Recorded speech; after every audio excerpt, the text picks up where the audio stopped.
여러분에게 있어서 예수님은 어떤 분이세요? 좀 너무 엉뚱한 질문인가요? 우리 신앙인들이잖아요. 예수님은 한 분이죠. 한 분이신데 100이면 100, 1000이면 1000. 모든 사람들이 생각하는 그 예수님의 모습이 좀 달라 보이지 않을까 싶어요. 예수님 한 분이죠. 한 분인데 우리가 생각하는 예수님은 다 달라요. 그분의 어떤 사고나 신앙의 깊이에 따라서 또 어떤 가치관에 따라서 예수님을 생각할 때 다 다른 모습으로 나타난 것 같아요. 그러니까 실질적으로 예수님 한 분밖에 안 계시는데 예수님이 굉장히 많은 거죠. 실질적으로.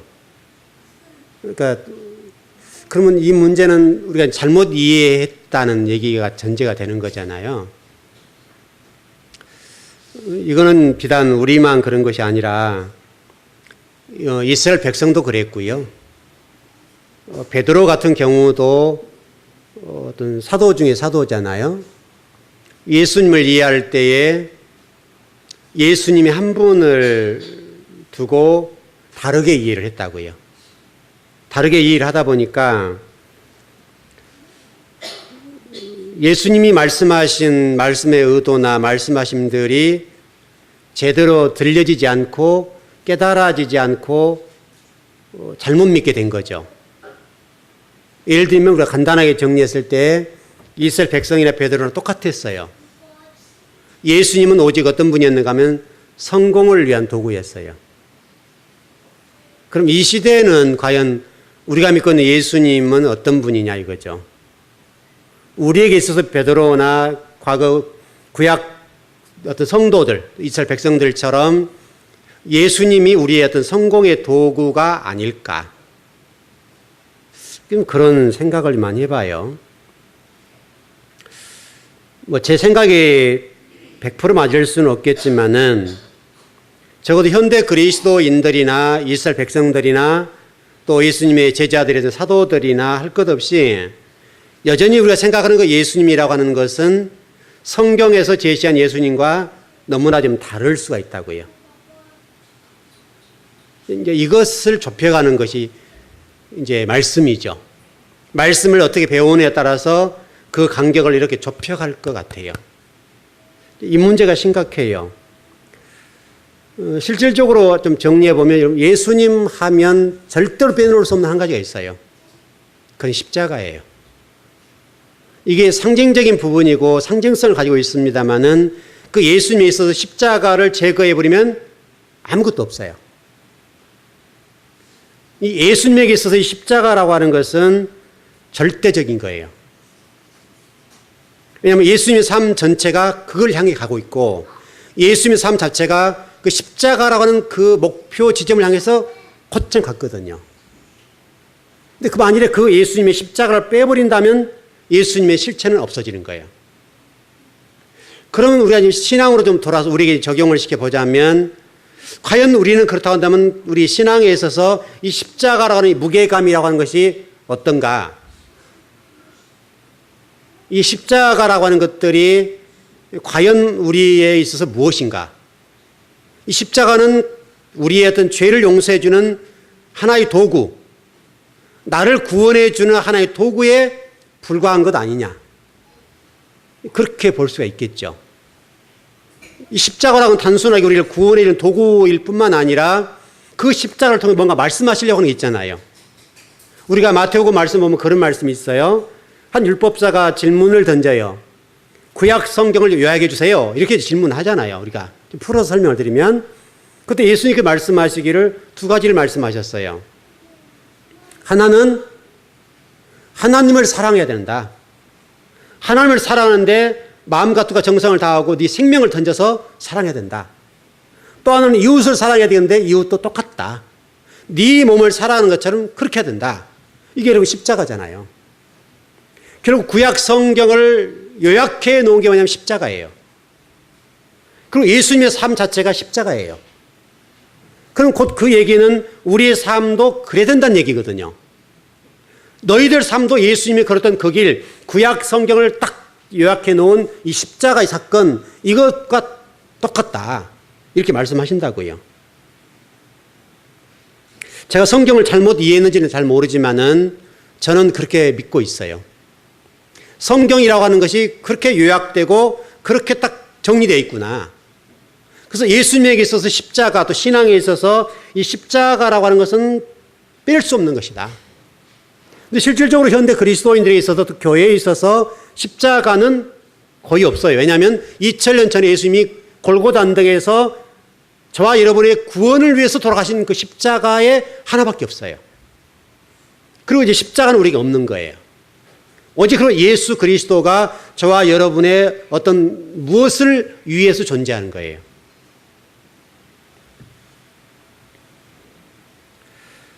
지난주 제가 설교를 했던 핵심이 뭐였냐면 산순교자적인 거 있잖아요.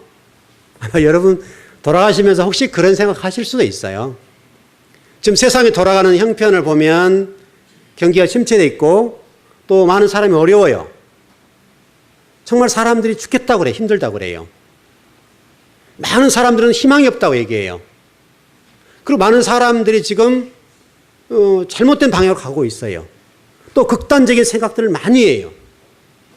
여러분 그런 것도 잘 안 나와서 그렇지 실질적으로 얼마나 그런 일이 많은지 몰라요.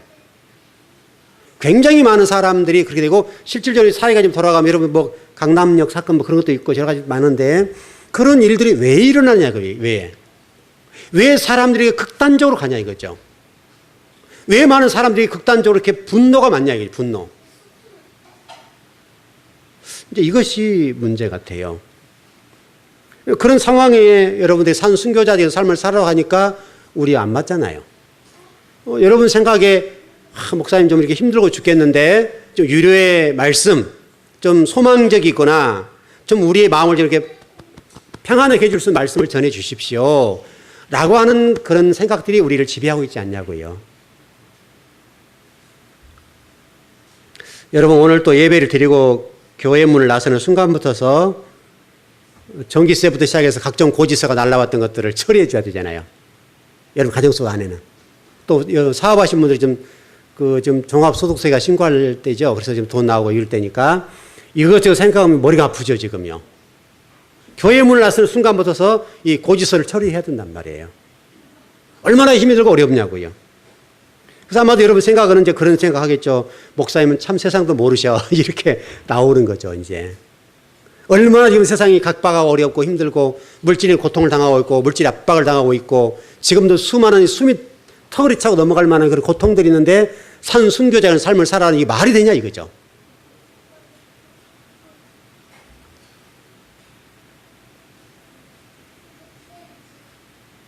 그러나 적어도 신앙이라는 관점에서 볼 때에 저와 여러분에게 있어서 십자가를 빼버리면 껍데기밖에 안 남아요.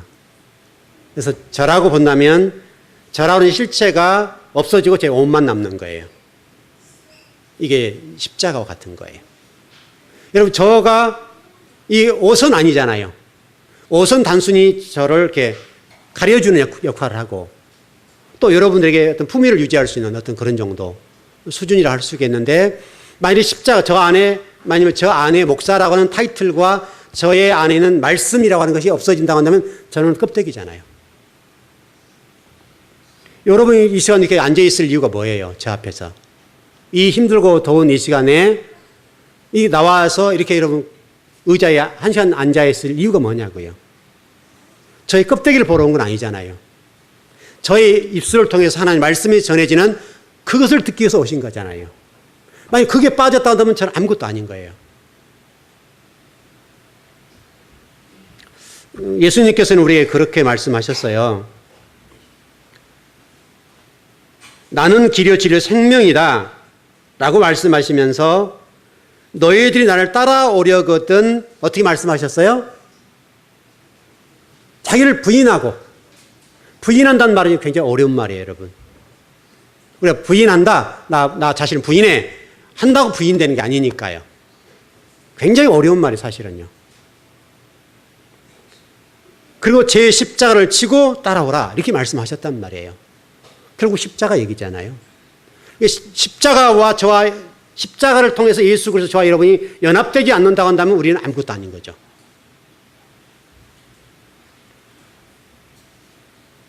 여러분, 아브라함이 모리아산을 올라갈 때 여러분 생각해 보세요. 그가 자신을 부인하지 않고 자신의 생각대로 했다고 한다면 자식을 그 늦은 나이에 낳아서 모리아산에 드릴 수 있겠는가? 불가능한 일이에요. 우리가 여러분과 저를 비춰봤을 때 여러분 자녀가 있어요. 자녀를 어렵게 얻었다고 예를 들어서. 뭐 설령 그렇게 안 했다 하더라도 여러분의 자녀를 모리아산과 같은 곳에 드려라 라고 한다면 드릴 수 있냐 이거죠. 더 좀 쉽게 얘기하면 제가 그 얘기를 많이 하지만 정말 우리 자식 공부를 잘해요. 서울대도 수석으로 들어갈 만큼 공부를 잘해요. 아니면 하버드를 들어갈 수 있을 만큼 실력이 있어요. 그런 자식은 미래가 충명받잖아요. 그 자식을 놔놓고 제가 여러분의 얘기를 하는 거죠. 집사님, 또 뭐 권사님, 장로님, 누가 이렇게 유능한데 서울대 보낼 것 아니라 하버드 보낼 것이 아니라 장신대 보내세요. 그럼 여러분 기겁할 일 아니잖아요. 그렇잖아요. 아니 목사님 우리 자식을 그 좋은 대학에 보내가지고 성공을 위해서 가야지. 또 그다음 이름을 더 붙이면 그렇게 하나님 나라를 위해서 일할 수 있도록 만들어야죠. 이렇게 하면서도 장신대 보내세요라고 하면 아 목사님 그런 말씀하지 마시라고. 여러분 그럴 거 아니냐 이거예요. 그래 장신대를 보내는 것 자체는 아주 이게 우리가 세상적으로 하면 성공의 길이 아니라고 생각하기 때문에 서울대를 보내거나 하버드를 보내서 세상에 떵떵거리며 살고 내가 이루지 못한 것을 이루어드리는 자식이 돼야 되는 그런 자식은 키우고 싶지만은 하나님의 나라와 전을 위해서 드리고 싶은 마음은 없다고요, 우리가. 그와 똑같잖아요, 우리가요. 이제 이것은 우리 스스로가 신앙이라고 하는 그 하나님을 어떻게 생각하고 또 예수님을 어떻게 생각하는가의 문제예요. 정말 똑똑하면 저는 개인적으로도 하나님 나라를 위해서 쓰임 받아도 생각해요. 정말 똑똑하면. 이건 쉽진 않아요. 쉬운 일은 아니지만은 그러나 적어도 우리가 하나님의 나라를 알고 있고 믿고 있고 천국을 소망한다고 한다면 세상의 어떤 일이 아니라 하나님의 나라를 위해서 죄종을 드릴 수 있다는 그거요. 그러나 이게 쉽지 않아요. 굉장히 어려워요. 우리 자신을 부인하고 세상을 부인한다는 말이 쉽지가 않아요. 우리는 여전히 예수님의 이름을 부르고 있고 그분이 내 인생의 전부라고 얘기하고 있고 그분이 내 삶의 모든 것이라고 얘기하고 있지만 실질적으로 내 삶의 방향과 길은 세상적이라고요.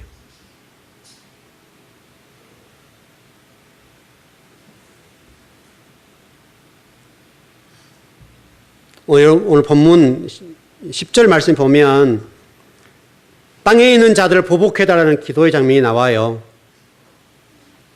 여러분 이 주목하셔야 돼요. 땅에 있는 자들을 보복해달라고 기도한다고요. 그럼 도대체 이 땅에 있는 자가 누구냐 이거죠. 땅에 있는 자가. 여러분 이 본문은 현대의 관점에 볼 수 없어요. 2000년 전으로 돌아가서 그 당시에 이 땅에 있는 자들이 누군가? 그럼 답은 간단해요. 다시 설명하면 역사적으로 복음에 방해되고 하나님 나라에 방해됐던 어떤 세력이 있었다는 거예요. 여러분 그게 땅에 있는 자예요. 그렇다고 한다면 그때 당시 복음에 방해가 되고 하나님 나라를 건설에 방해가 됐던 그 세력이 누구냐고요. 놀랍게도 유대인이었어요. 유대주의자들. 우리를 당황하게 만드는 것은 예루살렘 성전에 가면서 하나님을 찬양하고 경배하고 섬기고 있고 기도하고 있어요.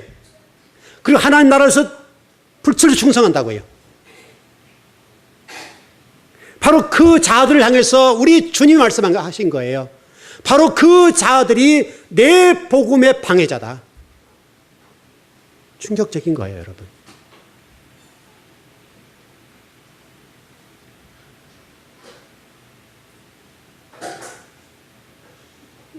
그렇다면 이 내용을 이렇게 좀 적용해 보면 그럼 이 본문은 유대주의자로 끝나냐 이거예요. 2000년 전에 그 유대주의자가 복음을 방해하고 여전히 하나님 이름을 부르고 있고 하나님 나라에 산다고 얘기하고 있는데 주님 보시기에는 하나님 나라를 건설을 방해해야겠다 이거예요. 그러면 현대로 돌아와서 현대 그리스도인들에게 이 본문은 아무것도 아니냐 이거예요. 과거 유대주의자를 향한 그 메시지만 되는가? 아니라는 거예요. 현재 오늘 우리를 향해서 하신 말씀이라는 거예요. 오늘 현재도 여전히 저와 여러분을 향해서 우리 주님 말씀하시는 거예요. 네가 혹시라도 하나님 나라의 방해 세력이 아닌지 또 복음의 방해 세력이 아닌지에 관해서 점검하라는 거예요. 이게 이제 무서운 거예요. 그냥 우리는 거기에 대해서 전혀 생각이 없으니까. 우리는 잘 가고 있다고 생각하기 때문에 또 신앙생활을 잘하고 있다고 생각하기 때문에 우리는 아닐 걸 생각하지만 혹시라도 우리가 점검해 봐야 된다고요, 지금. 너는 과거 유대주의자들처럼 그들이 비록 찬양하고 기도하고 예배하고 제물을 드리고 그런데 그들은 왜 그와 같이 예배를 드리냐면 그들의 소원을 이루기 위해서. 그들이 생각하는 어떤 것들을 얻기 위한 예배라는 거예요. 얻기 위한 예배. 그러면 과연 우리는 과거 유대주의자들과 다른가? 여러분 어떠세요? 우리도 여전히 예배를 드리면서 그분만을 찬양하고 그분만이 모든 경배의 대상이어야 되고 내 삶의 모든 것이 되어야 됨에도 불구하고 그 예수님의 이름을 통해서 내 무언가를 이루고 싶어하는 그런 마음이 없냐 이거예요. 바로 그 자가 유대주의자다. 그렇게 말씀하시는 거예요.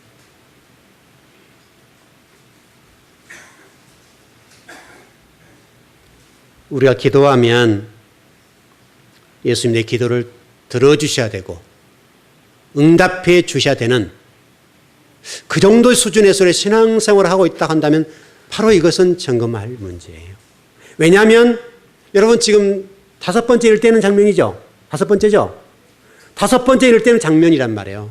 제단 앞에 있다고 그러잖아요. 분향단 앞에서 지금 휘장을 열기 직전, 지성소 들어가기 직전의 문제니까 굉장히 높은 단계는 신앙임에도 불구하고 그 단계에서 지금 그렇게 하고 있다고요. 지금. 적어도 우리 즐거운 교회가 말씀을 배우는 교회고 말씀의 깊이가 많이 들어갔어요. 이제 우리가 생각해요. 우리 교회는 다르다. 말씀을 많이 배웠다. 너희들과는 다른 그리스도인들이야 라고 하는 뭐가 있을 수 있어요. 그러나 만일에 그렇달지라도 그것이 우리의 어떤 성공과 내 목적한 바를 이루는 도구가 된다고 한다면 우리는 정말 바리새인과 똑같다고요. 우리가 서기관이고 사두개인일 수도 있어요. 왜냐하면 바리새인들은 성경에 능통한 자들, 선생들이에요. 그러나 만일에 바리새인들처럼 우리가 그런 삶을 살고 있다면 우리 역시 마찬가지로 유대주의자와 똑같아요.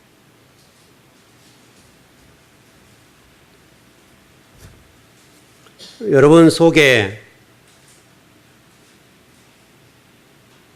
정말 진리가 요구하는 데 삶이 아닌 나의 어떤 뭔가를 이루려고 하는 것에 초점이 있다고 본다면 그것은 분명히 오늘 본문에서 우리에게 말씀하시는 거예요. 마지막 경고일 수가 있다고요. 너희들이 이 부분은 마지막이니까 잘 들어라. 그런 전제가 깔려 있다고요.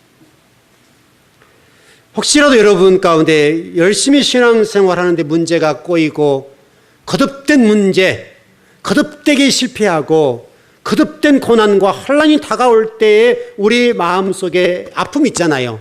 왜 예수님은 그러시는가? 내가 이 정도 했으면 우리 주님 들어주셔야지. 좀 풀어주셔야지. 그런 마음이 우리에게 있잖아요. 그러나 여러분 감사하십시오. 정말 그것은 감사할 일이에요. 물론 마음이 아프고 힘이 들고 심적으로 영적으로 고통스러운 건 사실이지만은 그것이 저와 여러분을 사랑한다는 하나님의 표현이에요.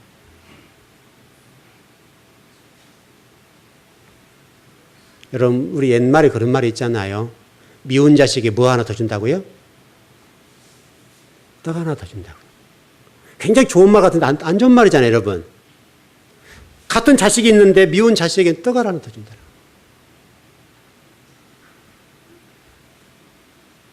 자, 우리 성경을 한 구절 읽어보죠. 고린도후서 5장입니다.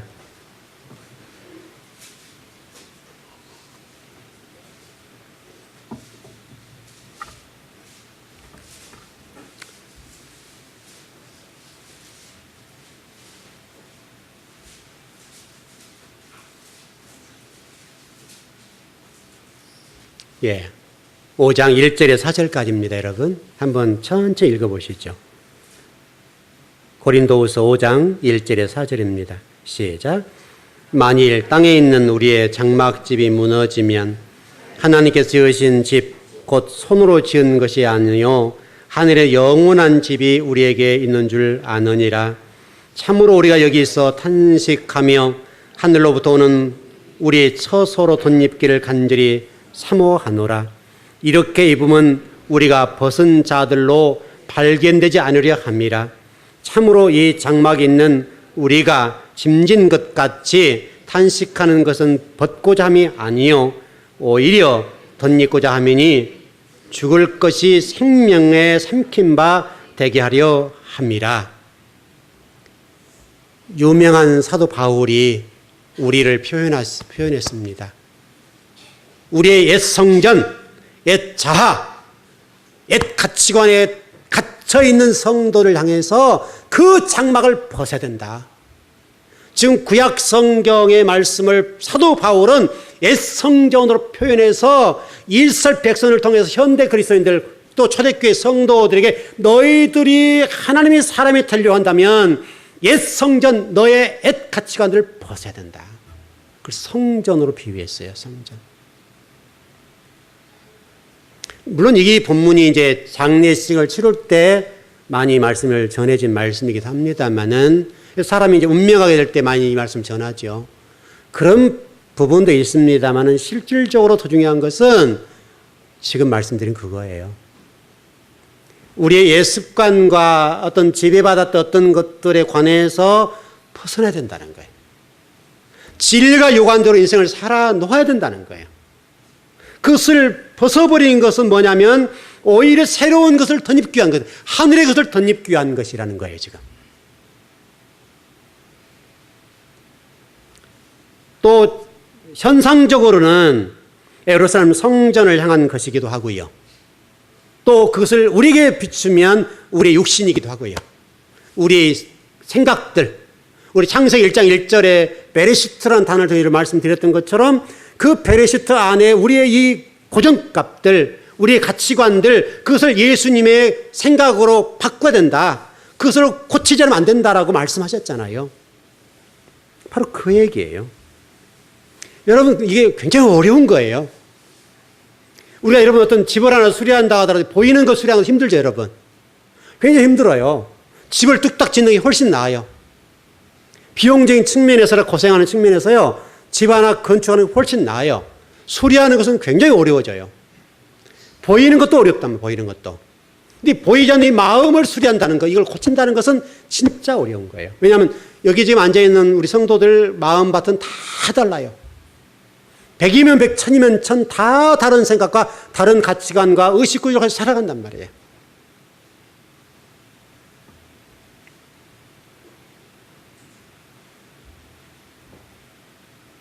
오늘 본문의 기도는 특별히 이스라엘 백성들 가운데 출애굽 1세대들이 가나안에 못 들어갔어요. 그리고 다 광야에 죽임당했어요. 여러분 생각해 보자고요. 우리가 지금 좀 접근해 본 모세라는 관점을 보자고. 모세. 우리의 민족의 지도자를 이스라엘 민족의 지도자라고 할 수 있는 이 모세라는 한 사람을 조명해 보자고요. 여러분 모세라는 분이 정말 가나안 못 들어갈 사람이었나요, 여러분? 여러분 우리보다 훨씬 더 충성스러운 종이잖아요. 모세가 여러분 이스라엘 백성들을 애굽에서 끌어나오고 광야 40년을 끌고 나갔던 지도자로 본다면 대단한 지도자라고. 대단한 지도자. 모세라는 입장에서 이게 제가 만약 모세의 입장에 본다면 얼마나 억울할까요, 여러분? 좀 모세라는 사람이 광야를 거치는 동안에 얼마나 속상한 일이 많았냐고요. 여러분, 그 많은 사람들이 모세를 향해서 원망 불평하고 여기 짜증을 온갖 다 내놓을 때 그걸 다 포용하고 그들을 가나안가 인도하려고 했을 때 그 모세의 심정이 얼마나 고통스러웠으며, 동시에 그럼에도 불구하고 불순종하고 원망 불평하면서 막 죽어져 나갈 때, 모세 앞에서 막 죽어져 나가고 그들이 시신을 처리할 때 얼마나 바쁘게 마음이 아타가고 고통스럽겠냐고요. 여러분, 우리 성도들 가운데 한 분만 돌아가셔도 애통스럽잖아요. 비록 천국 가는 일이지만 신앙생활 잘하고 천국 가더라도 마음이 애달고 아프잖아요, 우리가. 왜냐하면 같이 동고동락했던 그 고통의 시간들이 있으니까. 지나간 것들을 생각해보면 아픔이 있잖아요, 우리에게. 근데 모세는요, 말씀으로 먹이고 애굽에서 끌고 나와서 광야를 걸어가는 동안에 그들의 진리 말씀을 가르쳤잖아요, 여러분. 가르쳤어요. 시내산 밑에서 하나님 말씀을 그대로 가져와서 그대로 전해줬다고요. 하나님의 음성을 그대로, 지금보다 훨씬 말씀이 강했을 거예요. 지금은 벌써 몇천 년 후에 말씀이 전해지기 때문에 그 말씀이 좀 희석될 수 있잖아요. 원래 하나님 말씀하신 말씀과 달라질 수 있다고요. 우리가 얼마나 성경을 탐구하고 연구하느냐 따라서 전혀 엉뚱한 말씀을 전할 수도 있단 말이죠. 근데 모세는 직접 들고 왔으니까 얼마나 간결하고 뜨겁게 말씀을 전했겠어요. 그렇게 말씀을 받고 광야를 걸어가는데 죽어간다고요, 백성들이. 평균적으로 매일 265명씩 죽어져 갔어요. 여러분, 시신 처리하는 것만 힘들어요. 그냥 무더기 파놓고 그냥 구덩이에 집어넣고 이게 땅을 덮어버리면 모르지만은, 여러분, 그렇게는 안 했을 거 아니에요. 가족이 있고 자식들이 있었기 때문에 그렇게는 못했을 거니까 적어도 265명 정도의 자신들이 모세가 실제로 말씀을 먹이고 인도했던 그 사람들이 죽어나갈 때 얼마나 모세가 고통스러웠겠어요. 얼마나 그 영혼들 바로 안타깝겠어요. 여러분, 목회자가 그러잖아요. 성도의 어떤 하나님의 어떤 소천의 문제, 하나님 나갈 때에 목회자의 마음은 어떤 성도를 바라볼 때, 또 저 성도를 바라볼 때 다 달라요. 어떤 경우들은 정말 저 성도는 천국 갔을까라고 하는 그런 고통스러움이 있단 목회자에게. 왜냐하면 저에게 주은 영혼이기 때문에 저에게 책임을 주었잖아요. 네가 저 영혼을 천국으로 인도해야 된다는 책임이 저에게 주어지기 때문에 그 영혼을 바라보면서 혹시라도 하는 마음이 딱 들어갈 때 얼마나 찢어진 고통이 있겠어요, 여러분. 여러분, 그 심정은 아세요? 정말 신앙생활 잘하시고 하나님 부름 받는다고 한다면 쌍수를 들어서 드리죠. 하나님 잘 받으세요. 이렇게 할 수 있지만은 신앙생활 잘못하고 정말 구원의 문제 왔다 갔다 할 때 그 영혼이 하나님 나라 간다고 볼 때 정말 저분이 하나님 나라 갔을까 아닐까 아니면 지옥 갔을까라는 생각을 해볼 때 얼마나 아프냐고 이게요. 제가 만약에 천국에 갔는데 그 영혼이 없다고 생각해 보세요. 그럼 그게 누구의 책임이에요, 여러분? 저에게 있잖아요.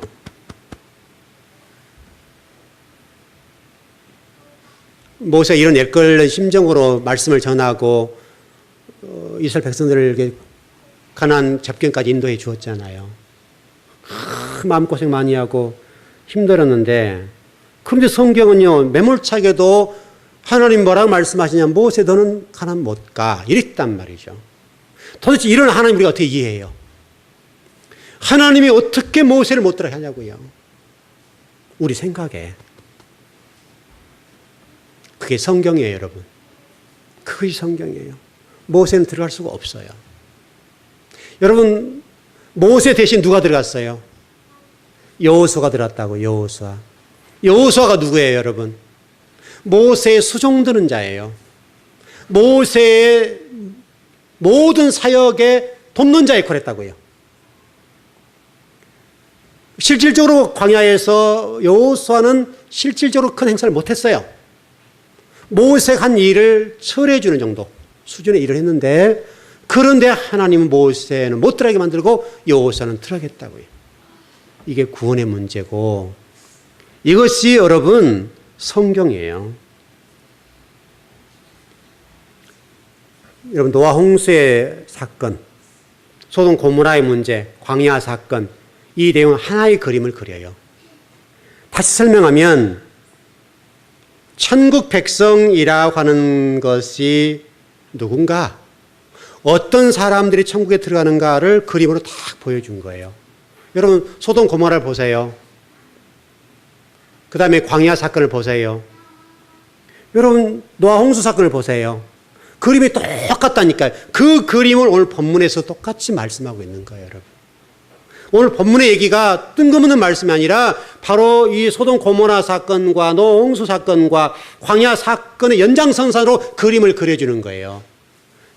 똑같이 흘러가요. 천국 백성이 누군가, 천국은 누가 가는가에 관해서 해답을 제시해주고 또 천국은 어떻게 이루어진가에 대한 해답을 탁 던져주는 본문이에요. 그러니까 여러분 이게 그래서 제가 계시록은 복음 중에 복음이다 그랬잖아요. 성경의 결론이고 복음 중에 복음이 계시록이에요. 그래서 계시록이 그렇게 중요한 거예요. 시간이 좀 흘러가 다 읽지 못하겠습니다만은 여러분 히브리서 11장 32절 이하에 보면 믿음의 선진들이 쫙 나와요. 히브리서 11장은 선진들, 구약 성경의 신앙생활의 어떤 우리의 믿음의 선조들 쫙 나와요.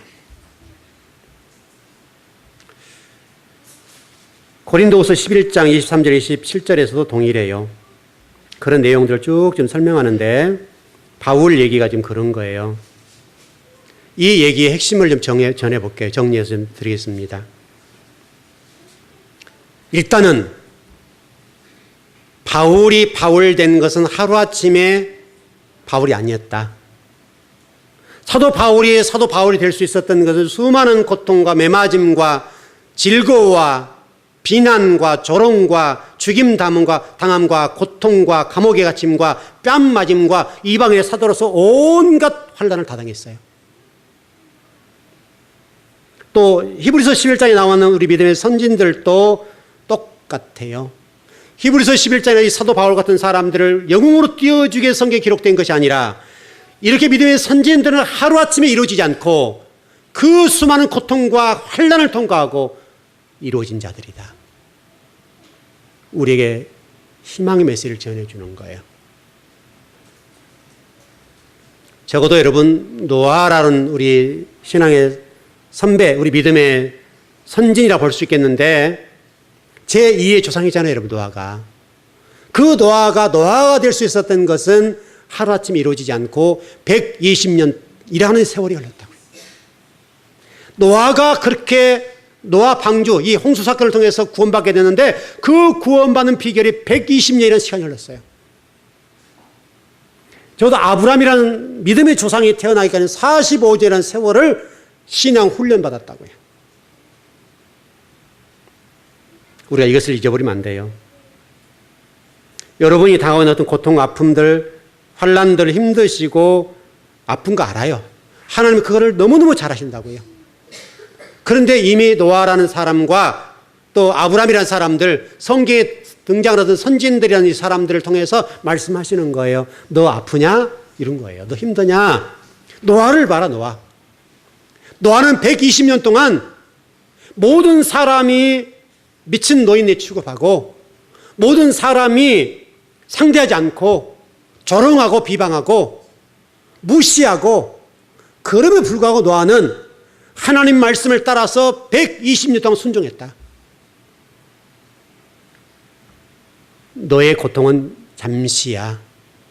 여러분 전번에 설명 좀 드렸던 것처럼 갈멜산 산상에서 엘리야가 3년 6개월 비 오지 않은 그것을 뭐라고 설명드렸어요, 여러분? 우리가 당하는 환난, 고난, 그것은 단순하게 3년 6개월에 불과해. 물론 숫자의 문제가 아니라 짧다는 의미예요, 짧다는 의미. 그럼 하나님이 주신 복이라고 하는 것은 천년이다. 내가 너를 사랑하고 너에게 복 주기 위해서는 천년이니까 네가 당하는 3년 6개월은 그것 때문에 넘어지지 말라는 거예요. 절망하지 말라는 거예요. 천년, 그 성경의 천이라는 숫자는 중요해요. 그래서 제가 창세기 계시록 우리 다발을 공부할 때 설명을 드리면서 144년 설명을 드린 적 있잖아요. 구약의 12사도와 구약 12지파와 신약의 12사도의 문제를 144로 풀어가면서 설명을 드린 적 있잖아요. 그러니까 엘리야가 당했던, 다시 설명하면 이스라엘 백성들이 당했던 3년 6개월이라는 세월은 죽을 만큼 힘들었어요. 그러나 그 고난은 하나님의 관점에서는 잠깐이라는 거예요. 여러분도 동일해요. 여러분이 앞으로 누릴 영화와 하나님으로부터 주어진 복과 하나님으로부터 주어진 그 은혜라고 하는 그 관점에서 생각해 볼 때는 영원한 것인데 거기에 비하면 3년 6개월은 짧다는 거예요. 여러분.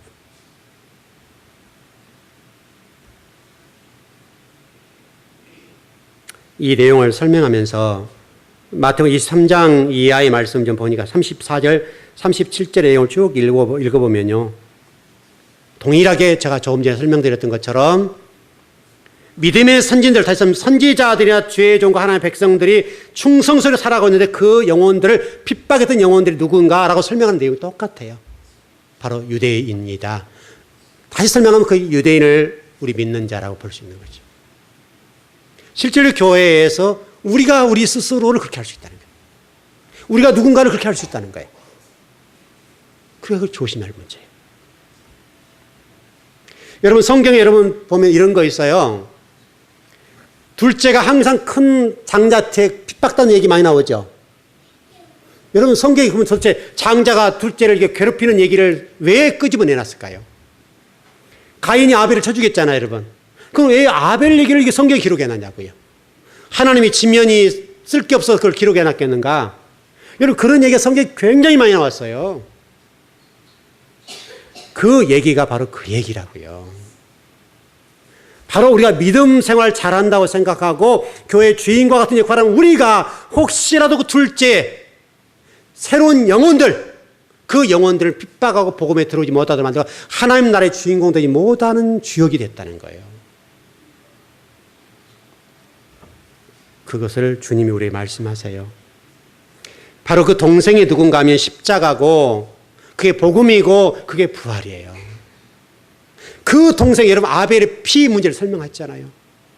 아벨 재단에서 여러분 얘기 나오잖아요.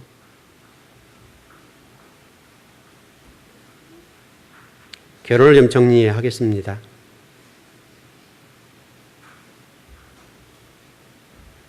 적어도 우리가 앞으로 인생을 살아가고도 신앙생활을 하면서 가인은 되지 않았으면 좋겠습니다.